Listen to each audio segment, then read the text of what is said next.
Gamecock fans, welcome to episode 58 of Cox by 90. I am your host, Show Me Your TDs. I am here with my man, back in action, Sir Big SPUR. How's it going? Good to be back, bud. Little rough since Saturday. Had a lot of things going through our minds, which we'll talk about today. But it's always glad to be back here doing the show with you. So let's get it. Looking forward to another great week. Yeah, I mean, it was, I know we'll get into it. That was difficult. That was tough. You were watching it on TV. I was watching it there.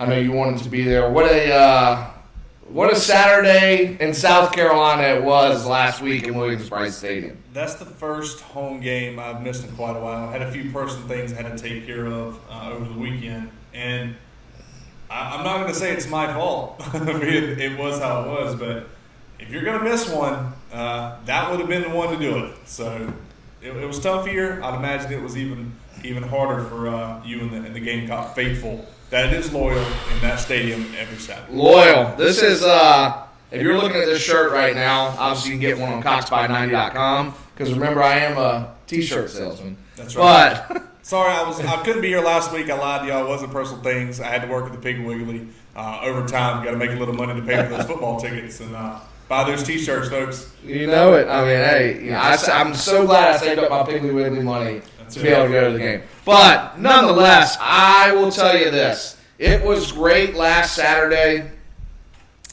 to be around all the Gamecock fans. It was great to witness Williams-Brice Stadium on a Saturday afternoon, but it was tough to watch the product on the field. And I say that because we started out so promising. Again, we like to run the replay here as we are recording this episode. Those that you are watching live, oh, here we go. Hey, the chats are finally starting to show up. This is awesome. Sorry. Those that are not watching live or listening to this on podcast form, I love it. Folks, this is going to be a good week. Hold on, I got to send something. The chat is working. This is huge. I love it. Oh, Sammy Duane. That guy was one of the best defensive ends. He just commented right there. War number 7, I tell you, he was a big-time defensive end for us when we lost in Lower State to Irma. But that guy, big time. Sam. Big Sam. He just commented. But good to see y'all, Bill. Let's see. David, what's up? All right. Chat's working. That's great. Hey, can we watch this replay of the game only for the first 2 drives? Yeah, exactly. To talk about it and then just cut it off after that? So getting back to the game, ultimately, it was a great first drive. It set us up to what I thought was going to be one of those days and what I predicted, a 40-point output. I really did think that we were going to be set up to have a major output on offense. The first drive led me to believe that we could be potentially setting ourselves up for that. And ultimately, it just went downhill from there. And I look at the game and looking back and watching the game, you know, there's questionable play calling, of course, in any game with any offensive coordinator. I think you can nitpick a ton, especially with Satterfield. But from what I saw on Saturday, being there in stands, there was a lot of opportunity for us to put up some big numbers. And unfortunately, Doty, whether it be misfires, misreads, we just couldn't get everybody on the same page. So, that being said, yes, I think the criticism is fair for Satterfield because that's always going to be the question leaving a game, right? Everybody wants to go after Satterfield. But finding out after the game, obviously yesterday, that Doty out for the season now with what they're saying is similar to Connor Shaw's injury in the past, not being able to plan on that foot and ultimately not playing at 100% all year, you have to wonder how much is that factored into Satterfield's play calling and then also Luke's performance in passing through the air. Because when, again, Zeb came in, they were rushing 3 guys, so, they were in a prevent defense. But he absolutely lit them up. He knew where to go with the football, and he was dialing the ball up. So I absolutely, in my mind, want to know over these next 5 games, which I think it could be a blessing in disguise. And I'm going to tell you all this right now. I think that, and I never wish injuries on anybody, but I think the Doty injury could be a blessing in disguise because people that had this fire Satterfield right now, he just got an awful offense. Okay, we could have leaned on, and Beamer could have leaned on that Doty not being 100% maybe didn't have the offensive output, or is the reason why we weren't having that offensive output. Now that you have Zeb Nolan, a grad transfer, 5 years in not professional, but in collegiate football, knows the offense, is going to be making the right reads, is going to get the players lined up in position. Beamer is going to have a really, really, really good opportunity to evaluate Satterfield over these next 5 games. And again, I call it a blessing in disguise because if you're going to make a change at the end of the year, you never, ever want to make changes just to make changes. But we're going to know after these next 5 games what the offense is capable of because you have a quarterback that's actually going to know where to throw the football, have everybody lined up. So I will be very curious to see the ball plays we dial up and how our offense performs over the next 5 games. So a couple things to go into there. Number one, and we'll get into a few Vandy stats here real quick as well. Number one, the whole thing with Zeb Nolan, and I 100% agree with you. It could be a blessing in disguise, but what one word that's going to give any success for Zeb Nolan in the next 5 games? Protection. We know he's not a elusive runner. We know he can get out of the pocket a little bit if he needs to throw the ball, but he's not really a threat with his legs. So we've already seen in a couple games, every game so far this year, that the offensive line is still an issue. Can you protect Zeb in the next 5? He's had a hand injury from Georgia. It was an unfortunate injury that he had. We were driving down the field for that. But if you cannot protect Zeb and you mix in some type of RPO options with him to be able to get the ball downfield, it's going to be a long 5 games because you're going to become, once again, dependent on the run, kind of like you were last year. I'm not trying to be that fan who's looking at it going, oh, we're going back to Colonial 2.0. We're looking back to what we did last year. But protection. You have to give Zeb protection. And credit to him for what he did against Vandy, but also credit to Vandy on that last drive for what they gave him. When you're only rushing 3 and you can drop back 7 steps in the pocket and sit there, have a dinner, decide what you want to watch on TV before you even decide to throw the football, you're going to find receivers who are going to get open in coverage. That's just going to happen. The more time you give, the better chance of the receivers to get out routes and find open spots, and he did a great job of finding them. But Texas A&M and Florida and Clemson with their defense are not going to run 3 rush and prevent defense every game. So you have to protect Zeb, and if you don't, the next 5 games are going to be a very, very long second half of the season. You brought up a good point, and I think that I want to – I don't know. The term RPO is used a ton, right, because – we've seen it with big-time offenses, with quarterbacks that can run the RPO effectively. It works. Could this Carolina football team, with what we've seen over the past couple games with a not healthy Luke Doty, was the RPO even a threat to any teams? I don't think so. That's one aspect, too. And another is – rewatching some of these games and looking at, and this is no knock to Doty at all by any means, tough kid playing everything he can out there. But you look at him when he's calling protections and picking up coverages of the defense and what he's seeing. This guy blitzing, pointing out players, and he's moving the offensive line around. There were quite a few times watching that Vandy game, but it looked like him and some of the linemen were not on the same page. And is that something that's kind of been progressing through the year, that we just cannot get the right coverages? And that's why you see so many free blitzers or free guys coming to the backfield. And so is it really the offensive line's struggle? Or is it a combination of we're not getting them set up in the best option for success in the design play that we're trying to run? There's multiple things here. But what we're really going to find is Zeb has had many opportunities He's been back there behind center. He helped, design the playbook for the players to learn this year. You can watch him. He seems he has more confidence. So, can he get in the line of protection that he wants? Can they block for him to be able to execute and make plays?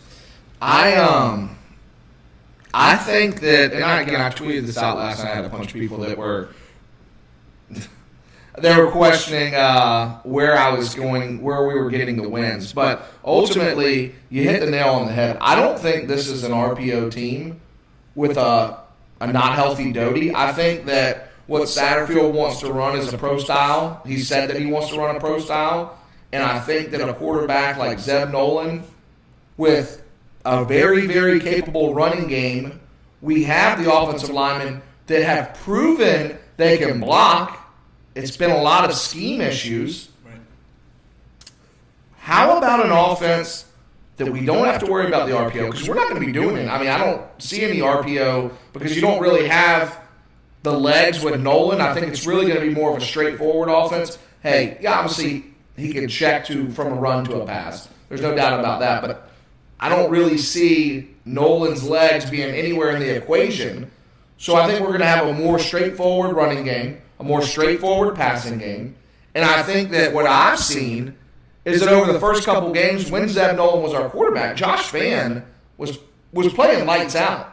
He was playing like a first-team All-SEC wide receiver. Now, getting him back into the equation, even Beamer said this, and Satterfield said it too, we trust Zeb with more downfield shots. I think this team, we're not going to be able to put a 15-play drive together and score touchdowns. That's not what this offense is capable of. Great. We have to have some misdirection. We're going to have to trick you. We're going to have some smoke and mirrors, but we're also going to have to hit you with a big play. I think what a lot of people forget last year, yes, Bobo did dial up a ton of great run plays, but we scored, and I wish I had the stats on this, we scored probably half of our touchdowns over 30 or 40-yard runs. Like, they were big play runs. They weren't really a designed-out 15-play drive where we were chunk yardage 3 and 4 yards. There was a lot of big play runs that we scored on last year. So in wrapping up the Vandy game, and again, my takeaway from the ZEBTOBER takeover is that we're going to have a more straightforward offense where you're not going to have to worry about RPOs. Is Luke going to be running with the football? Does he know where to put the ball? You got a grad assistant that knows the playbook, knows where to put the football. We watched him perform 2 games in literally the first drive of Georgia where he took the team down the field and is just getting his feet under. He was, if you count it, he had 2.5 weeks worth of practice before that first game. So ultimately he had about 4.5 weeks worth of practice overall and had already been put in 2 ball games. And then obviously the first start of the Georgia. Consider that first game of practice as well. You're not really opening up the playbook against EIU, and you're going up against a severely under-talented team. I would not consider that a game in per se. That's more of a extended practice. So he's only had 2 games, ECU on the road, and 1 drive against Georgia before his injury, and that's all you really have to go off on that. So that being said, am I confident? Because I predicted us at 6-6, and so did you. Yep. And again, I tweeted this out last night. I have more confidence now than I did last week that we can get to 6-6. Because what I was seeing out of Doty, you could just tell, obviously, 1, that he was hurt. And that 2, he just wasn't making the progress. Yes, maybe he was having more in-game progress as far as getting the feel for the game because of what? That was a 6th start overall. Now, with Zeb Nolan at quarterback, knowing our defense has played above their potential, I'm looking this as an opportunity again. 1, you get to find out who Satterfield is as an offensive coordinator. You've got a grad transfer who's been in the, again, now we're looking at 9-10 weeks worth of practice. Mm-hmm. And then 2, you're really, really, really going to find out, again, not with just Satterfield, but who else are your playmakers on offense? Can we really, and again, I don't want to call out coaches their first year, But if we're going to have a designed run game where we're going to be a pro-style offense, we're going to run the ball at the gut, your offensive linemen should know where to block. There shouldn't be any scheme issues with a tenured senior quarterback getting them lined up, right? Agreed. You could probably evaluate the offensive line coach at that point, too, by the end of the year. Absolutely. And one more thing, if you want to make it to that pro-style offense, you got to put players there for protection. Move Jaheim Bell in motion in the backfield. Put him as a fullback. He's a freak athlete, and we know he's good at what he does. Put tight ends, Musa in motion. Bring somebody in there as a fullback to help put a lead blocker to hit that second level if your offensive line goes gaps to you. But, it's going to be interesting, really, with Zeb now, and we'll see what happens next. I mean, I can see 2 wins in the next 5 games. I can see it, but once again, it ain't gonna be pretty. No, it ain't gonna be pretty. Protect Zeb, get him a chance, and we'll see what happens. So I'll tell you this, I talk to my dad every day, and he and my mom and my girlfriend, we were all in the game last week. Had an opportunity to go to the fair on Friday. That's always a dang good time. But we sat there. I'll call him out, though. What was it, 2007, we started out 6-0. He was at the Vanderbilt game. That was his first game of that year that he had came to, and sure enough, we lost the rest that year. And I was looking at him that whole game and being like, you're not going to be the Vandy curse again, are you? Because I don't know if I'm ever going to bring him back to a Vandy home game because I just don't know if he's got the juju there with that team as he does with other ones because he's been in attendance for the Bama win and some other big Georgia games. But I say all this because I've told him, and when we talk all the time, I would line up 5 offensive linemen, 2 tight ends. I'd have Muse and Bell. I'd have E.J. Jenkins on one side, and I'd have Josh Vann on the other, and I'd dial it up to where you just put the hottest running back in the game. You're going to have your 7 offensive linemen block straight ahead, and you're just going to literally pound the football and then take one deep shot that's how I design this offense. I will also tell you this, too. I was looking, when E.J. Jenkins would get into the game, they were literally bracketing him. They'd have a man on him, and there was always a safety over top him. So if I'm a coach and they know every time E.J. Jenkins gets into the game that we're going to move that over there, okay, well, what about Josh Vann and his big playmaking ability on the other side? We weren't taking those shots. Again, I go back. I'm hoping that the shots and the downfield ball progression is going to happen against A&M and moving forward with Zeb at quarterback. But that's why I'd have Vann on one side, E.J. Jenkins on the other. Screw it if he's been practicing in the slot. I don't care. He needs to be on the ball field with Bell, with Muse, and Vann. You find a way to get your 5 best guys the ball. That's something I've yet to understand. Like I said, we're not trying to knock coaches on this, but E.J. Jenkins, every time he's come in, at some point in those drives when he makes a play on a crucial 3rd down, on a big pickup, something that is desirable and something desperately needed. Nice Jaheim Bell touchdown there, by the way. But you haven't seen as much of him as you want, and with his size, you would think he is an opportunity. And you're right. You say line them apart from each other. Hey, line them up together on the same side. Have one run a post and one run a go route. Where you got a safety already split in on him anyway, which is what we've been seeing. So send one straight down on a go route or a step and go, and let him haul tail, and let one run for a post route, and try to split a deep ball and see where the safety goes. And now you got one-on-one with Josh Vann or EJ deep down the middle of the field. It's just options I don't understand. But, and number 2, we'll kind of finish this, and the last thing to say real quick on the Vandy game, penalties. Got to stop the penalties.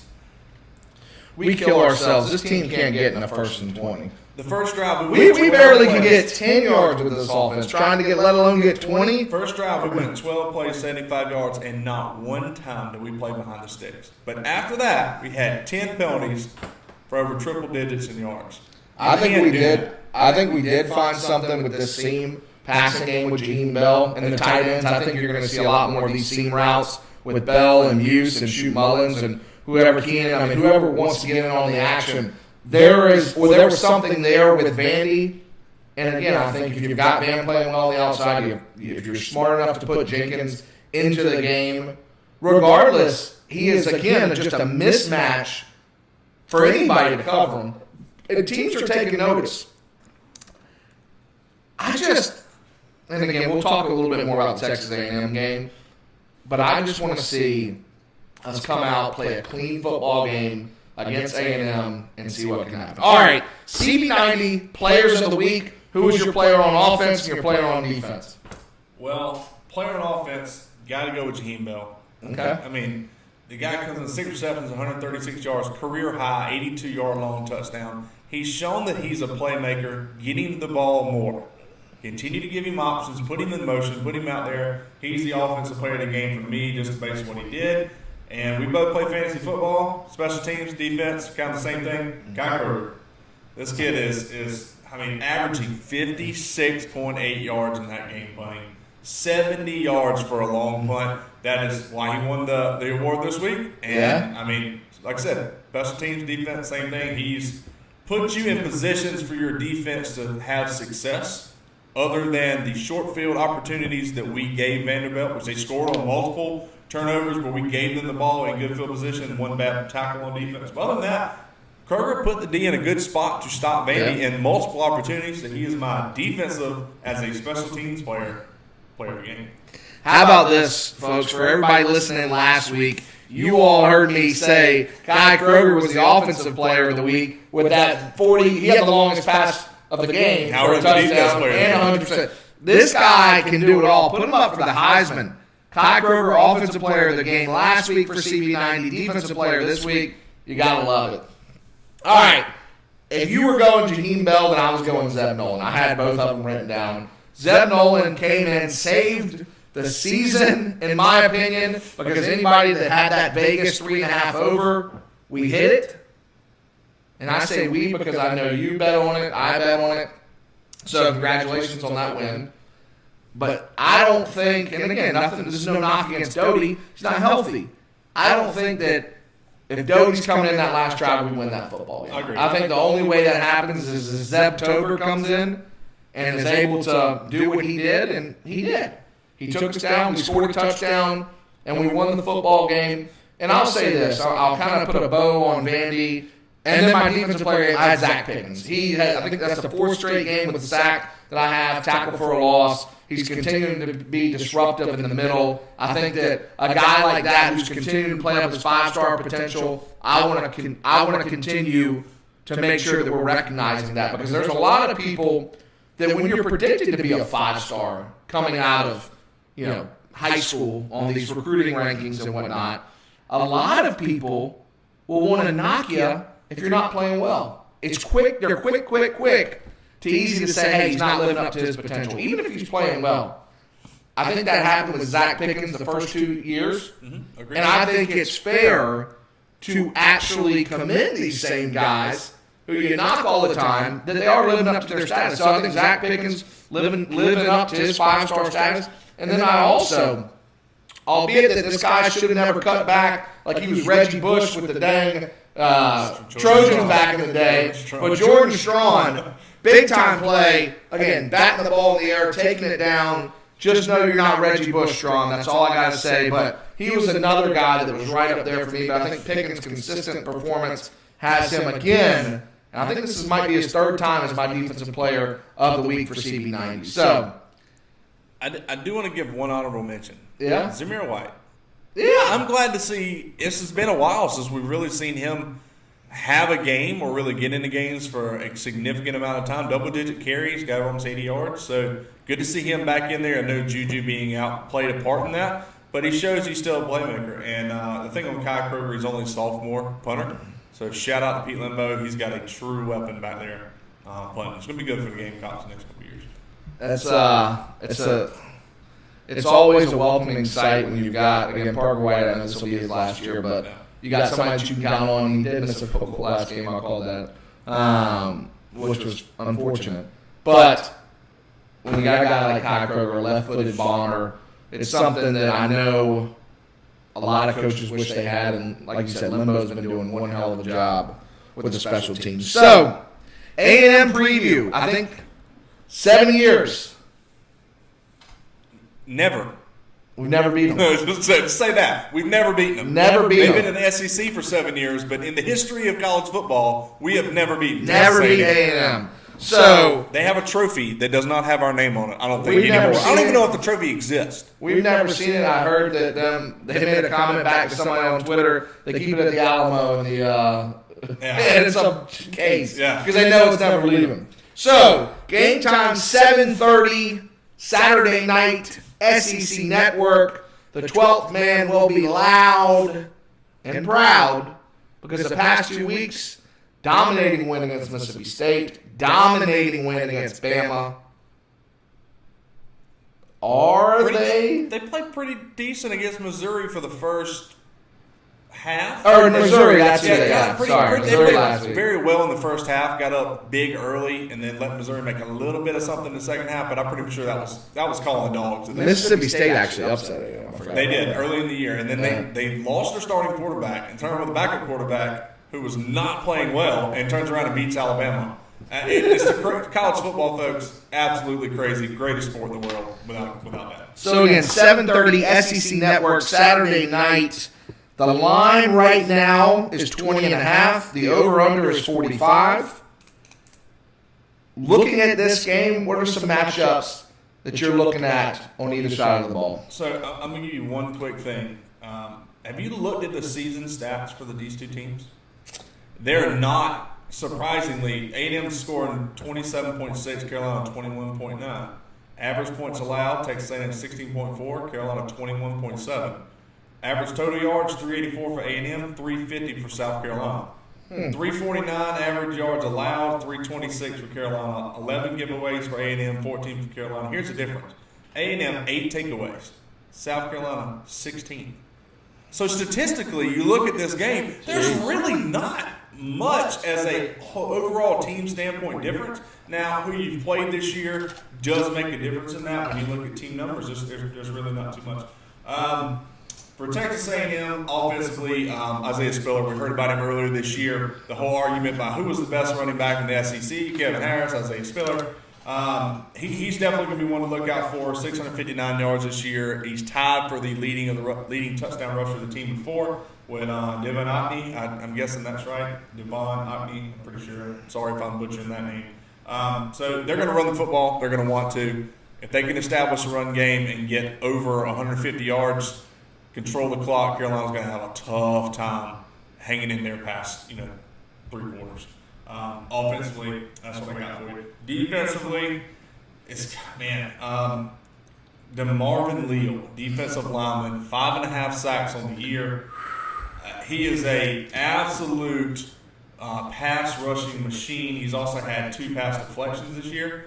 So defensive line for him. And then somebody else to look out for, Aaron Hansford is a linebacker. He's got 52 total tackles in a year. If they can put pressure on Nolan, he can be that free guy to blitz through. How much damage can he disrupt? Can he be that second level guy to stop us from running the football that makes us extremely one-dimensional under pressure? Everything for me at that point is defensive line and linebackers, and that's my guys. So I got Leo and Hansford on defense, and if they can stop holes, if they can spy on the running backs coming out the backfield, we'll have a tough time. Yeah.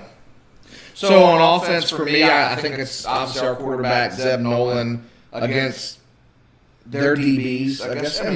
I'll say QB versus DBs. Are we going to be able to throw the football? Right as of right now, looking at it, A&M's got 7 total interceptions on the year.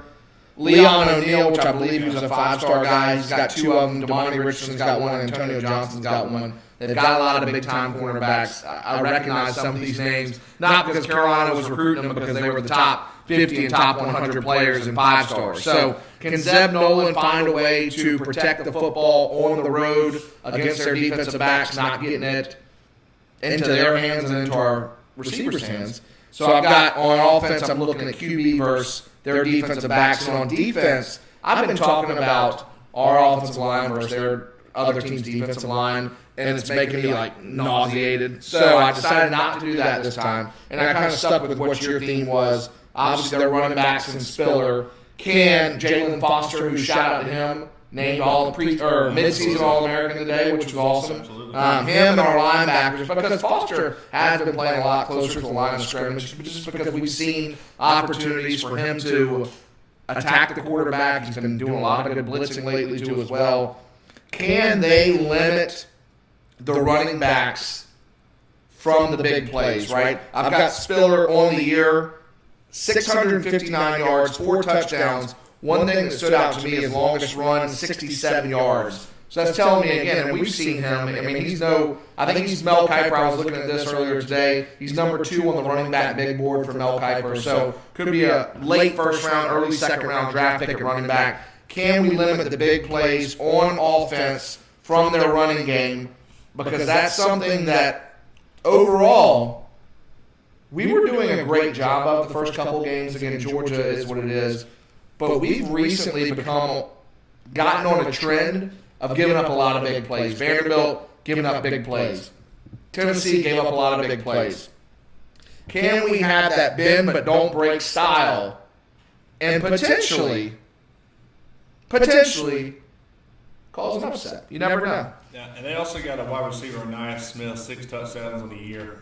He's their leading receiver. We'll see. Is Cam Smith going to be back and fully healthy to be able to cover him? That's pretty much their ace receiver outside. And then Seth Small, they got a kicker. He's 11 for 14 this year. He's only missed 1 field goal inside 50, and that was at 49 yards. So if they get within the 40, the way his numbers look is they're close to money. Yeah. Right? So you got to get those turnovers. He's another 5-star. I have him written down. He's another 5-star. Yeah. I think. And we'll move into the players to watch because I think we have talked about some of those guys. So for me, I'll go ahead and start. Their quarterback, Calzada, was he a walk-on? I think so, yeah. Walk-on, over 1,100 yards passing, 1,177 to be exact, 10 touchdowns. But these are numbers that stand out to me as opportunities to take advantage of it. 6 interceptions, so he's got 6 interceptions on the year, and he didn't start the season. Haynes King did. And he's throwing at 56% completion percentage, which tells me he's erratic and that there's opportunities with 6 interceptions that we could, with our secondary, create some game-changing plays there. So Calzada is somebody I'm looking at quarterback. Can we make some plays on the defensive side of the football? Could a Cam Smith have a big game? Could Dial have a big game? Shoot, Spalding, could he take another one back? And then I did have Anaya Smith, too, written down here for their offense. He's a 5-star wide receiver. I remember him being a top 15, 20 player overall. 6 touchdowns on the year, 319 yards. Can Cam Smith, the Dial, lock him down, potentially keep him in check because he is a big-time wide receiver. So those are the 2 guys I had on offense. And then on defense, number 7 on Mel Kiper's big board, DeMarvin Leal, 5.5 sacks. They have, as a team, the most sacks that I've seen us go up against. I think 21 sacks is where they're at right now as a team, averaging 3 sacks a game. I'm going to be very curious to see how our offensive line performs at A&M. It's going to be loud. Again, this is probably the best defensive lineman we've played since Georgia with Jordan Davis. We just got to find a way to protect him and also protect Zeb, because if Zeb goes down, obviously we have Jason Brown and Colton Gauthier, but it's pretty bleak after that. So those are the 3 I'm focusing on for A&M for players to watch. Yeah, and you kind of took some of those from me. We did talk about a few earlier. We talked about Isaiah Spiller and Anaya Smith, but Jalen Windermere, he's their second best receiver, 278 yards in the year, 2 touchdowns, but. And you're right, Calzada, that's going to be it. Can you get him with the happy feet and trying to force throws where you could get some type of turnovers from him? That's going to be one big thing to watch. But you talked about the cornerback, Leon O'Neal. He's had 85-yard pick 6 of one of those he's had. So he's a very explosive guy as well. But pretty much it's going to come down to Richardson, Leal, that whole defense. Can you stop them? Can you get free in secondary protection, and can you contain and can you keep them from getting to Zeb Nolan? And that's going to be it. That's your game there. Yeah. On the Gamecock side of the football, I think ZEBTOBER, again, we talked a little bit about it. He's got an opportunity. He's been able to sit back and watch for 4 games while Doty's been on the field. Can he help deliver an offensive performance that keeps this game close? Because, quite frankly, against Texas A&M in the past couple of years, where we were battling them pretty close, these last 2 to 3 years haven't even sniffed it. So I'm looking out for him. You mentioned his name earlier. Zamir White's another guy that I'm keeping my eye on. That guy came in. He was running hard. He was making plays. That's a guy you got to get the ball in his hands. I don't know what doghouse he was in for 3 games because he was only playing on special teams. And then again, I get the coaches speak, hey, Juju, Marshawn, Kevin were looking better. But at the end of the day, the guy came out and performed against Eastern Illinois and literally never saw the field again and didn't do anything wrong. So not Zamir White. That's who I'm looking for on offense. Thinking about Georgia, whatever. On defense, actually, I have another guy I'm looking out to on offense. Xavier Legette, big touchdown catch to win the game. Can that boost his confidence to maybe propel him to have a great second half of the year? Can he build from the TD catch? That's something I'll be looking out for. On defense, one thing, we talked about their wide receivers, Cam Smith. He got in the game last week. Sounds like he's healthy. Can he come in there and be the shutdown corner? I know that's always the question we're looking to ask. But an Anais Smith type of guy, big play potential, we're going to need a Cam Smith to step up. And then I've literally got every defensive lineman, JJ, Pickens, Sterling, Strong, Birch. Can one of the guys step up and have just a career game? I know JJ's climbing in the sack leader. I think he's tied for 7th overall in career sacks at 14.5. Next one moves him into 6th place. Can he continue to climb that ladder? Because he's been playing well. Can that group of players along the defensive side of the football create enough havoc to give the Gamecocks any chance to potentially win? Agreed.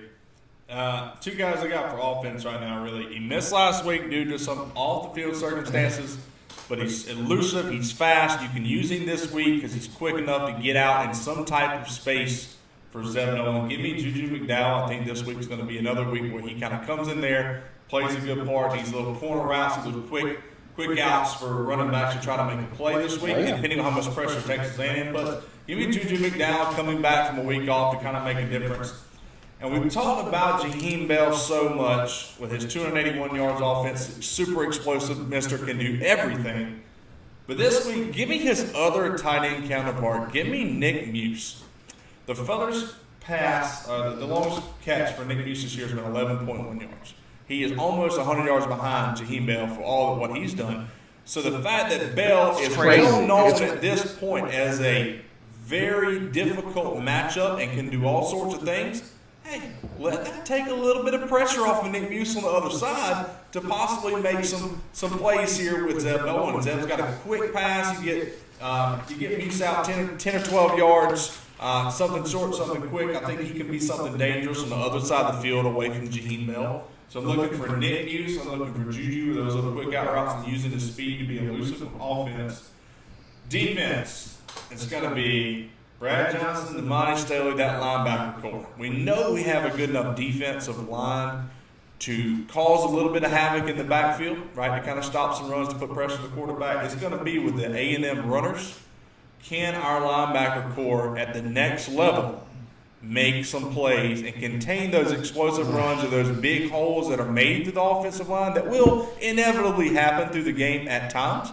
Can they contain that and keep that run from being more than an 8 or 10 yard play, or what Beamer calls the explosive run of 12 yards? Keep it contained within 5. So you say explosive, that makes me think of Will Muschamp, and I want to throw up. Well, I'm saying Beamer's line of a 12-yard run, 18 yard run. He must have got that from Muschamp. He might have, but yeah, really, mine is going to be the linebacking core as a whole. Can you stop the explosive runs and keep everything contained in front of you? Don't lose sight outside for somebody to break away and get down the sidelines and get you trouble coming out the backfield. So yeah, the linebacking core is really going to be the entire defensive setup at this point in the line.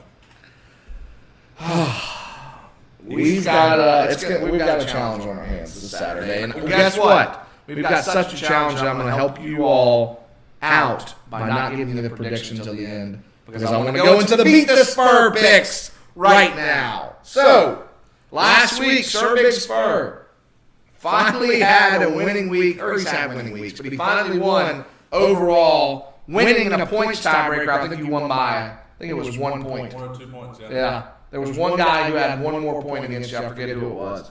But needless to say, I appreciate you all. If you're listening now, or you listen to on podcast form tomorrow or the rest of the week, make sure that you email ShawMeYourTDs@gmail.com, or if you're following us on Twitter at Cox_by_90, you DM me your picks so that way we can get you in the game for a potential to win anything off of our website. So, looking at the matchups this week, there's a couple that we'll run through quick just because, it's a good lineup this week, but there's some that. We spent quite a bit of time talking about everything else. Yeah, let's keep it quick. Couple of liners. Well, there's a nooner game right here. So if my Blue by 90 guys are watching, we've got the Northwestern Fighting Ryan Helinskis versus the Michigan Wolverines, kicking us off 12 o'clock, noon Eastern. Michigan minus 21.5. Who you got? Kudos to Ryan Helinski, by the way, for doing what he's doing, taking the job from a former Clemson quarterback. I will take that every time. This is a game that Michigan has combined to go over 51 points in 4 of their games this year, and Northwestern has gone over in 50% of their games so far this year. So I'm leaning more toward the over-under, but for this pick, I'm going to stick with Ryan Helinski. That big game he had against Rutgers last week, he's got a little bit of confidence. 21.5 points. I am not sold on Michigan. I'm still not sold. Give me Ryan Helinski and Helinski's hope to get a cover of 21.5 at the Big House. Give me the Fighting Ryan Helinskis. I'm right there with you, plus 21.5. This Michigan offense has looked impressive this year, but I don't think it's impressive enough to hold Ryan Helinski from keeping it within a 2-score ball game. I've got Northwestern plus 21.5. All right, we've got your college game day game of the week. Oregon at UCLA, 3:30, which means that's going to be a noon kickoff out there, or noon 12:30 kickoff out there. Yes. Wow. In the Rose Bowl, UCLA minus 2.5. Who you got? So these two teams are not far apart offensively. They're separated by 0.3 of a point at 33.83 and 33.57. Very, very similar style teams. Oregon's got a lot of players out this week. As far as I counted, there are over 16 players are either questionable or out for this game. Holy cow. They kind of gave me a little bit of scares. Look at who they lost to the other week. I mean, the Pac-12 itself is rough. They're playing at the Rose Bowl. I'm kind of still sticking with it. It's almost a pick-em game now, I believe, if you go with the live line, but we got 2.5. Give me UCLA to cover that 2.5. I'm going to take UCLA at home in the Rose Bowl. I'm still sticking with the spread. So, funny you say that. If I was taking the spread on this game, I would go UCLA. I think it's just a Chip Kelly big win type game. It just makes a lot of sense for a lot of different reasons at home. But you told me what I thought about earlier. 33 points and 32 points is what they're averaging. They're both averaging 33 points. It's separated by like 0.3 of a point. Exactly. What's 33 plus 33? I mean, you're 66. Yeah, you're over game, no doubt.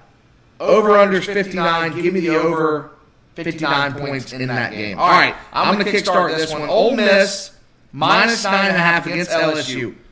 Over-under 75.5. One thing I've always done, always will do, and it is a betting strategy of mine that sometimes win. A lot of times it might lose, but it wins more often than it loses.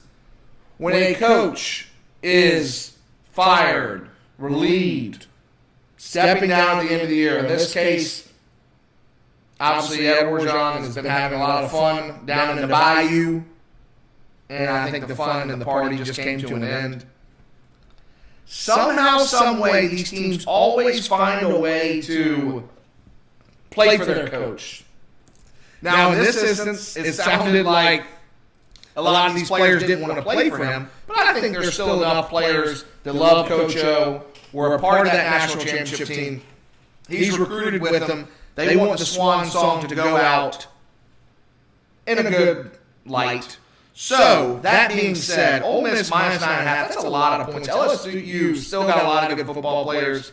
Give me LSU plus 9.5. Go Tigers. You kind of mentioned the coaches, the players going after the coaches. Look what happened when Les Miles was still there. I mean, they talked about, hey, we're going to fire this guy. well, we want to, and then they end up winning out like the last couple games of the year. They carried him off the field on the shoulders. Yeah. Like, oh, well, we can't fire him now because all the people are behind him. So they brought him back and fired him a couple weeks later, and going in like a month into the season. I think that game for LSU was last week. I think that big game. Hey, we're playing for our coach's job against Florida, but now they know he's leaving, and at this point, hey, you're just playing to play, and you're playing to try to get you to show for LSU. If I was taking a team, I would take Ole Miss in that. However, Ole Miss, Tennessee, last week, 81-point spread. This week, 75.5 against LSU at home. It didn't hit it last week, and I don't think it's going to go this week. So I'm going to get the under. LSU, Ole Miss, 75.5. I have gone back and forth on that game, I'm going to take the spread of the line, which I told you 100 times. I think the under is a good play there. I can see that being like a 37. I can see the game being in the mid-30s, low 30s. Yeah. I don't quite see it. All right. We got Taterville U, the upstate team, traveling to the Atlantic Coast Conference, Pittsburgh Panthers. Kickoff at 3:30. First time Clemson hasn't been favored in a game since 2017, I think. Bama National Championship. So, Has to be that. I think only 4 times in their last 70-something games have they been underdogs. I mean, it's some stupid stat. And it's probably a game that Clemson, Dabo's told them, hey, they're literally doubting you. Nobody believes you can do it. He's playing the, whatever card. But you know the bets I always make. I will never, ever, ever in my life bet with the Taters. Give me Pittsburgh minus 3.5. I'm right there with you. Do you want Pitt or the under? Because we looked up some numbers earlier this year for Clemson. This number at what's the line at this point? It's crazy high, 47 points. Clemson's only covered that twice all year. They covered about 1 point against NC State and by 5 points against SC State. Other than that, they've hardly eclipsed 30 points. So 6 versus the spread. Right, so looking at that number, this is Pitt favorite. I had this as a game this year that Clemson was in trouble with or a chance to lose. I feel even more confident in that option now. I'm going to take Pitt, but if anyone wants to be another betting person to double it up, the under is probably a pretty good choice. I don't see why Vegas stays with a high number with Clemson right now. They haven't proven otherwise. But you keep losing money waiting on it to happen. I just don't see it. I don't see it. I think that's what we talked about, too. A lot of this Vegas over-under with Clemson is the fact that they're just waiting for Clemson's offense to bust out, and they're thinking it's going to happen the next game, the next game, the next game. Well, it's not happening. DJ is a very... I don't want to say the lights are too big right now, but he's not the quarterback everybody said they were going to be, or he was going to be. They were even writing articles. I went back and looked, and some guy on, not Tiger Illustrated, but one of those websites was saying that, how much better, this was preseason, that DJ was going to make Trevor look like he was like nothing. And I just think it's pretty, it's just what they do in the upstate to make the Taters always shine, like every player is the brightest light. They're just not a good offensive football team. I think that over-under is extremely high. I think it should probably be closer to 41. I agree. I think it's 6 points off, which is, I think that's telling me that Vegas thinks that Clemson's going to score another touchdown than they should, but then they also have Pitt favored. So very, very oxymoronic game. I know that's probably not even a word, but I would take the under. I'd take Pitt. Don't lie to our fans. We know where you heard that from. You heard it from the guy who works with you in the meat department, who was back there cutting up steaks, who's a Clemson fan. He's like, all right, DJ, he's in there's a lot of, I work at Piggly Wiggly. There's a lot of Clemson fans there. Yeah, that's what I mean. Come on, we all know where you heard it from. It was a guy back there who's cutting meat, who's a big Clemson fan. All right, I'm pulling my Reese Davis card right here. 2 quick picks. Just give me your pick. Mississippi State, Vanderbilt, Mississippi State's minus 21 on the game. Over-under is 51. Under 51. Under 51. I don't think Vandy will score. If they do, 14 points max. Wow. I'm going to be quick just with you. I got Vandy plus 21. This is my Gamecock bet I always do. When a team plays the Gamecocks close, I tell myself in my head that maybe they're a lot better football team than we thought they were, and getting 21 points against Mississippi State, maybe it's setting up for a trap game. I don't know. Vandy plus 21. All right, Boston College, Louisville. We threw another ACC sleeper on here. Louisville minus 6.5. Over under is 57. Who you got? Over 57. You're hitting these over-unders. I like it. Now, this is my third one, so I'm sticking with the over here. Over 57 in that game. I've got Boston College plus 6.5. I think they're a pretty good football team. I know they had a tough loss to the Taters, but I like BC. All right. I'll let you get in a few words on this one, because I think it's going to be an interesting game. Alabama minus 27.5 at home against Tennessee. Over-under 67. Everybody got out of Knoxville a little bit safer. They might have had a couple less mustard bottles in their pockets. I think we were watching the SEC shorts right before this. If you all haven't seen it, that's one of their best ones I've seen. Who you got in this game?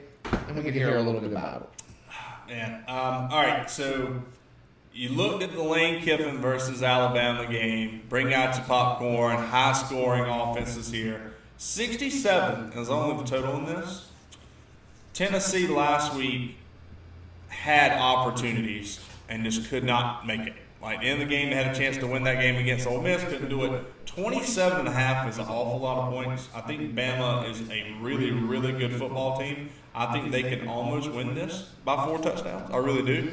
But that is a half a point away from 4 touchdown win. I know it's out Tennessee the rival, but give me Tennessee at 27.5 points. That's an awful lot of points just to be given up for a team that we know can put up at least, I would say, against Alabama, 21 points, which means Bama would have to score nearly 60 to win that ball game. I don't see it. Well, I think what's unique about this spread line is that Tennessee can score the football. Now, I know Hooker is still potentially doubtful for the game, which does make a difference. It would make a difference if Joe Milton had already started a couple games, though. They've got a quarterback behind him that started football games already this year. One thing that I'm looking at, too, as well, 27.5 points. This isn't your Bama defense in years past. Like, we had them pegged as going to be one of the best defenses in the league and potentially the nation this year, and they've been giving up some points. Gave up a ton of points to Texas A&M. People have been scoring on them. That tells me that, hey, Bama's going to get their fair share because Tennessee literally can't stop a nosebleed on offense or on defense. But I think they can score on offense enough to keep it within a 4-touchdown game. Give me Tennessee plus 27.5 as well. All right, next. This used to be one of the best games to watch. Growing up as a kid, there was nothing better than putting on the Notre Dame Southern Cal game. There was always big-time players in the game. Again, I know I referenced Reggie Bush earlier in the show. He was always making big plays. This is just one of those iconic, historic games. 7:30 Saturday night. Notre Dame favored 6.5, over under 58. Who you got?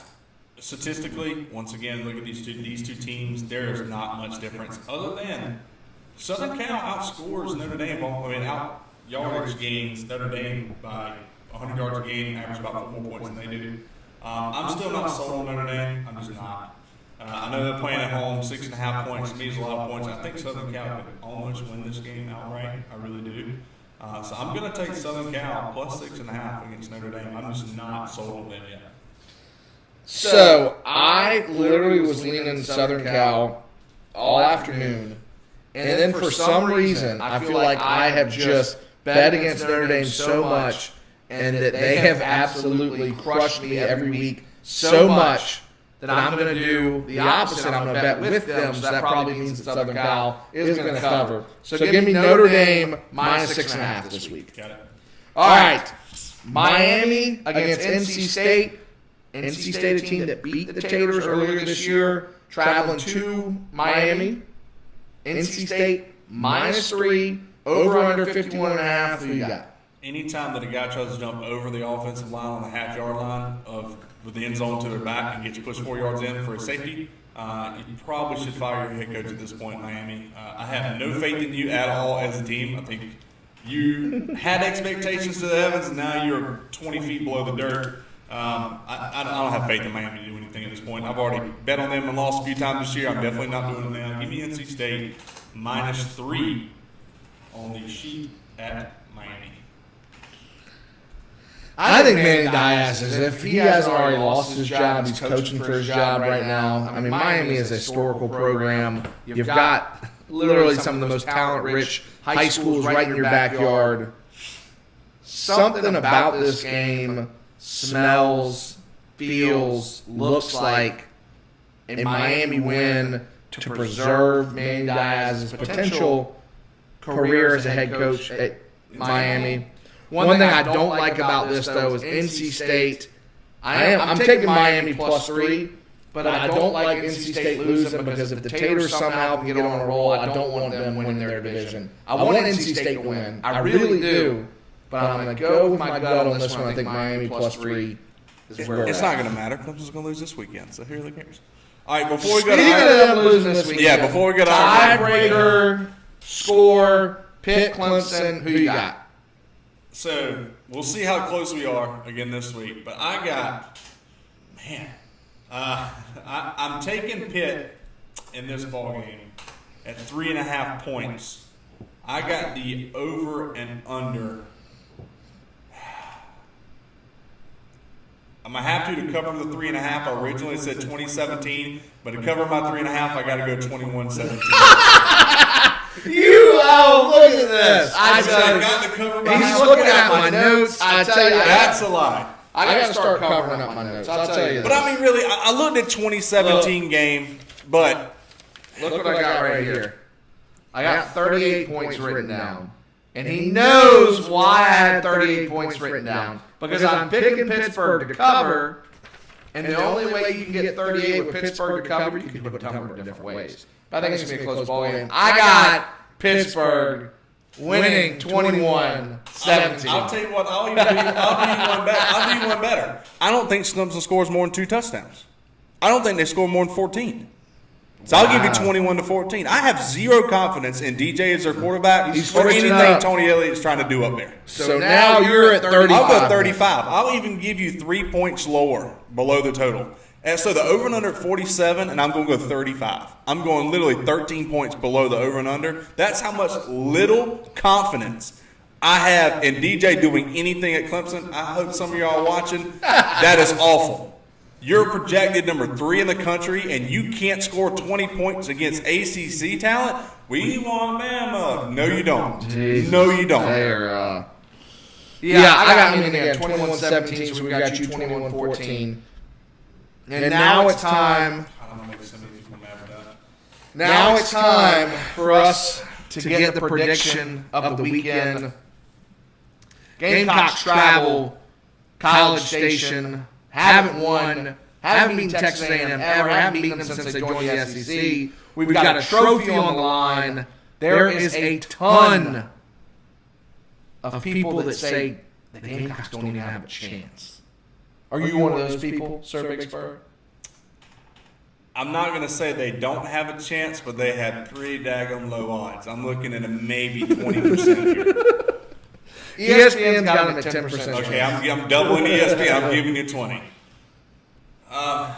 Listen, this is going to be a true test for South Carolina on the road at night at Texas A&M to a team you have literally never beaten, even with the greatest coach you've ever had on your sidelines, Steve Spurrier. You got demolished in the first game of the SEC Network, and from that point on, it has been an uphill battle with Texas A&M. Yeah, you got to climb to the top of the mountain almost a couple times and kept it close.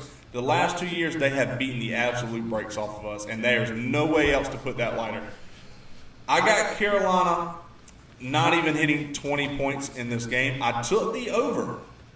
I have Texas A&M winning this game against South Carolina 38-17, which will give me the over, and we'll put Carolina right at that chance to possibly cover, because it's going to be right 38-17, so you're going 10 points. That over under 45, that's a low over under. I think so. I think Carolina. I think the over might be one of the best bets of the week. I agree. There. I'm going to take Carolina with 17, but I think Texas A&M will get in mid-30s, so 38-17 for me with the over. And that's going to be right at about where the spread line is.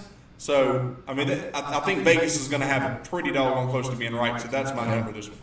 All right, so I don't even want to put my garnet glasses on for this one. I'm taking them off.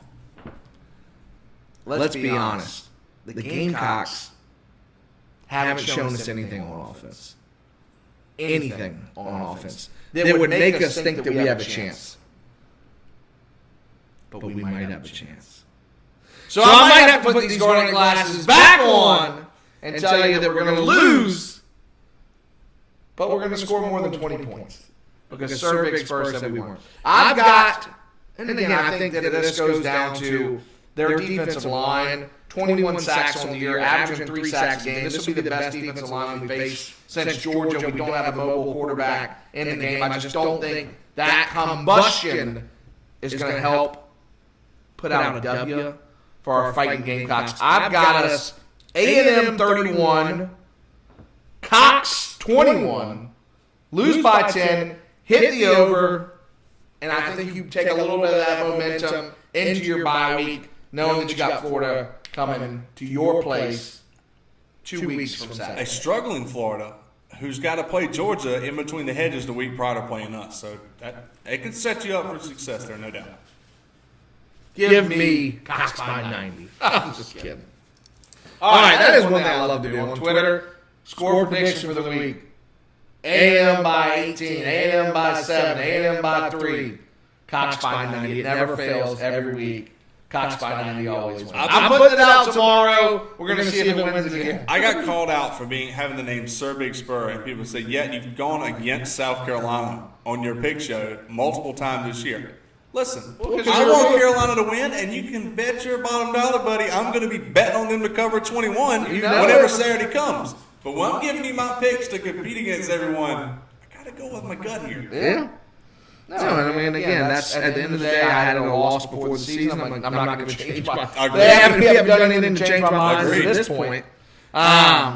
So, for you all tuning in live right now, exciting opportunity for someone. We've got 2 Florida tickets that we'll be giving away with the parking pass.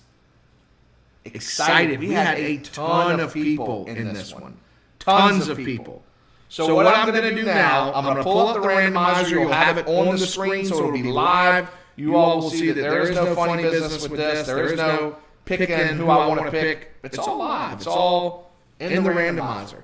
So what I'm going to do here, I'm going to let Sir Big Spur actually give me a number. Sir Big Spur, between 1 and 10, give me a number that we're going to randomize the order. My baseball number in high school and college, and my favorite number. Give me number 8. Number 8, huh? Number 8. It's the greatest number in the world. Give me number 8. All right, here we go. So I'm going to make sure I got the list up right here. Give me 1 second. And folks, I'm looking over his shoulder just to make sure he doesn't do any funny business. So, now he's doing good. 8 times here. I got you. I'm trying to make sure. Now, of course, when I try and do it, the names aren't actually showing up. What can I do here? Huh. I'm going to transition. There we go. They show up. Right when I transition. So you all watching now, you'll see everybody's names on here. You don't understand. If you all saw that look of panic in my face just now, for you all watching live, the fact of the matter is that I don't use any type of programming or anything like that. I hand do these. So I go through Twitter, I go through Instagram, and I get everybody's name on here, and then I put it into the org, or random.org. So that look on my face was fright because I did not have this saved, and I was worried that I might have just had to do about an hour's worth of rework. There's probably a more proficient way to do it, but oh well. All right. Remind them what it's for again, since we just went through a 10-minute spill of worrying about the random org. Winner up top after 8 randoms. Top place gets 2 Florida tickets and a parking pass.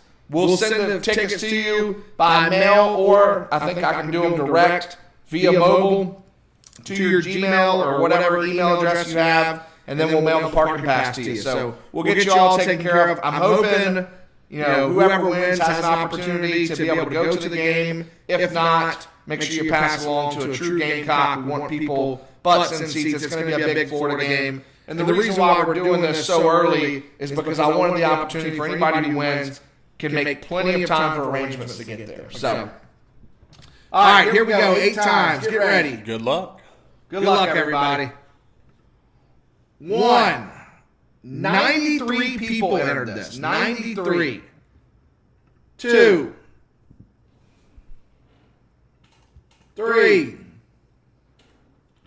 4. 5.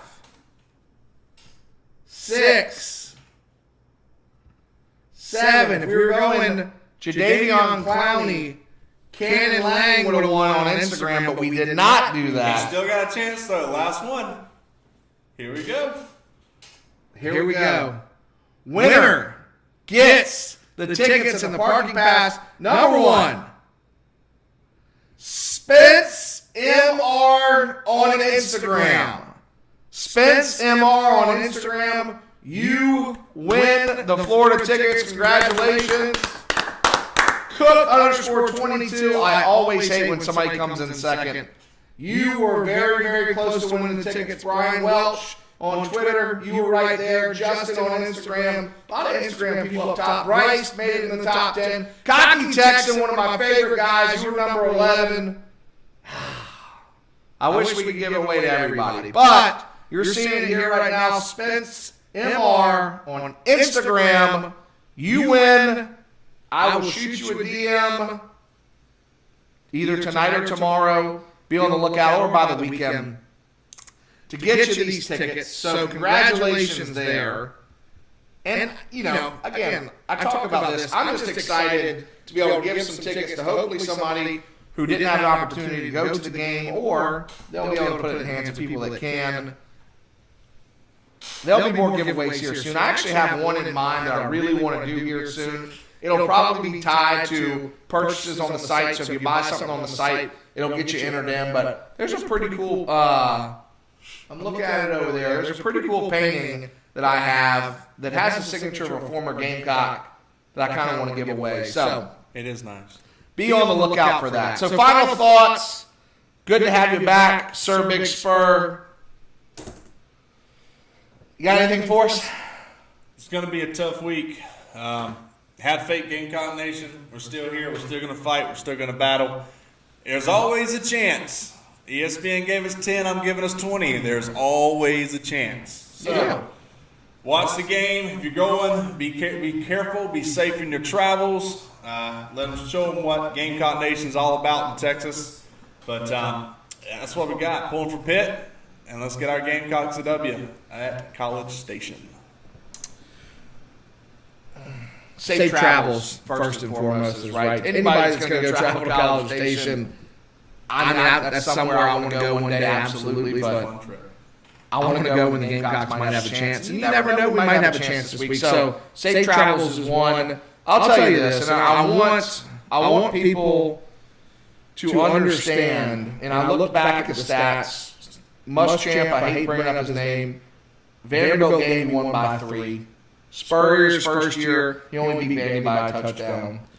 I don't think Vandy's the barometer test for your program. I don't think us beating Vandy by 1 by any means. I think when we go back and look at the 2021 season, is anybody going to ask how much we beat Vandy by? Is that ever a question that you ask? No, you don't. So the fact of the matter is you win or you lose. That's how this game, that's how you're measured. So the fact of the matter is we beat Vanderbilt. We didn't beat them the way we wanted to beat them, but we found some grit. We found some guts.